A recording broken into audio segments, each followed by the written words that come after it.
emails at letters na ipinadala sa akin ng mga mamamayan. Nakalagay dyan ang mga problema nila at kung ano ang gusto nilang mangyari. Inilagay ko na rin dyan ang mga suggestions ko. Okay. Additional budget for cultural activities and sports. Gusto ko ito. Oo, para sa youth projects ko. Healthy Korean food recipes. Translated in English and worldwide distribution. Gusto kong gawin nating libro. Ipakikilala natin sa buong mundo kung gaano ka-healthy ang mga native dishes natin at kaya magpagaling ng mga sakit yun. Saka may mga ingredients na mabibili lang dito. Pwede ba tayo mag-export ng mga herbs and spices natin? Kikita pa tayo ng malaki. Great idea. Makikilala na tayo sa ibang bansa and additional income kayon dahil lalaki ang export taxes. Dadami din ang local businesses.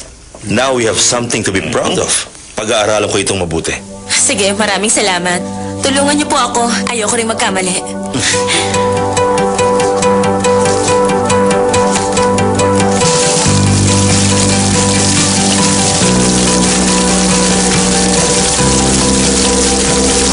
You are forwarded to a voicemail. Please press. Pinatawag niyo ako, kamahalan. Oo. Hihilingin ko sanang kumuha ka ng impormasyon tungkol kay Diplomat Ethan Park. Gusto kong malaman kung okay siya. Hindi niya sinasagot ang mga tawag ko. Si Diplomat Park, umalis po ng bansa. Wala na siya dito? Sigurado ka ba? Wala na siya dito? Opo, hindi niyo alam? Hindi ko alam yun. Hindi siya nagpaalam. Bakit hindi mo siya pinigil na nagsabi siya sa'yo? Saan daw siya pupunta? Nasaan na siya ngayon? May malaking problema ba siya? Hindi ko po alam. Sorry po.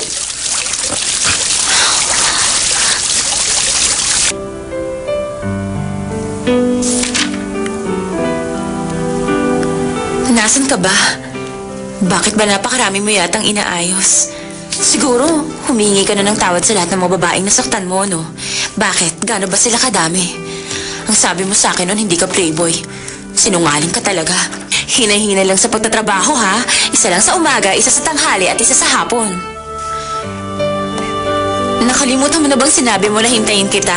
Wala akong maalala na sinabi mong kalimutan na kita. Kaya hanggang ngayon, hinihintay pa rin kita. Sayang, hindi ko na i-record. Wala tuloy akong ebidensya.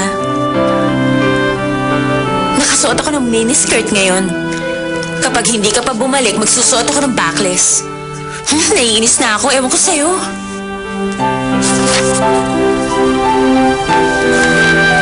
Niloloko mo na ba ako?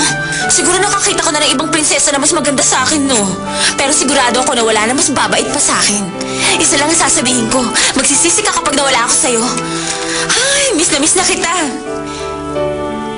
Okay, hindi na kita masyadong iisipin. Tatanggapin ko na rin na ito na ang paraan mo ng pakikipag-break sa akin. Okay lang yun. Pero pwede ba?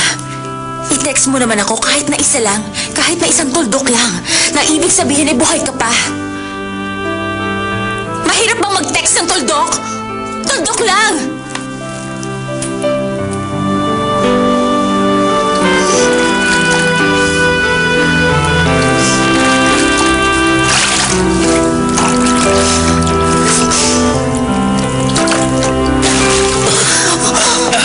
Bigat mo. Pumasok na tayo sa loob para mainitan na yung mga paa mo.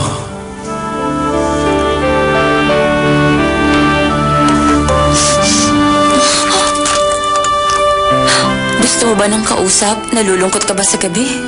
Teka, paano naman nila nalaman ng number ko? Oh, pwede ka nang mag-loan ng $3,000 na walang collateral. Mabuti pa ang ibang tao. Nagte-text kahit na hindi nila ako kilala. Tapos suldok lang hihingi ko sa'yo. Hindi mo pa magawa, Mr. P?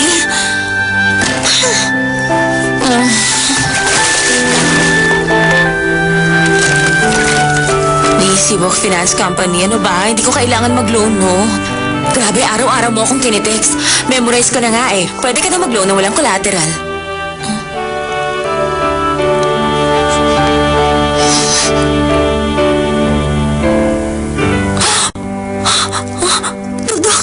Nag-text siya! Tundok! Okay lang siya! Nag-text siya! Nag-text siya!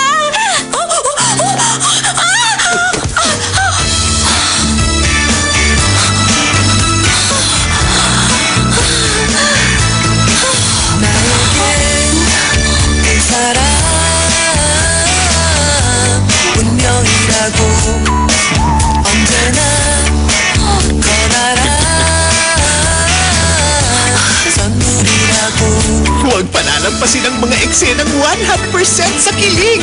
Ethan! Ethan Park? Bakit ganyan ang tawag mo sa akin? Call me honey. Pero ano nga ba ang pipiliin ng ating prinsesa? Ang kanyang royal duty o ang kanyang honey? Sa ginawang interview, muntik na niyang amining may relasyon sila. Pwede ba namin sabihin na wala talaga namamagitan sa inyong dalawa? Kapag pinirmahan mo ang dokumento, di mo na kukunin ang iyong mamanahin. Malalaman na natin ngayon kung ibabalik na ang monarchy system. Anong nangyari? Sino nanalo? Si Diplomat Park, umalis po ng bansa. Tutukan ang huling linggo ng My Princess, the Royal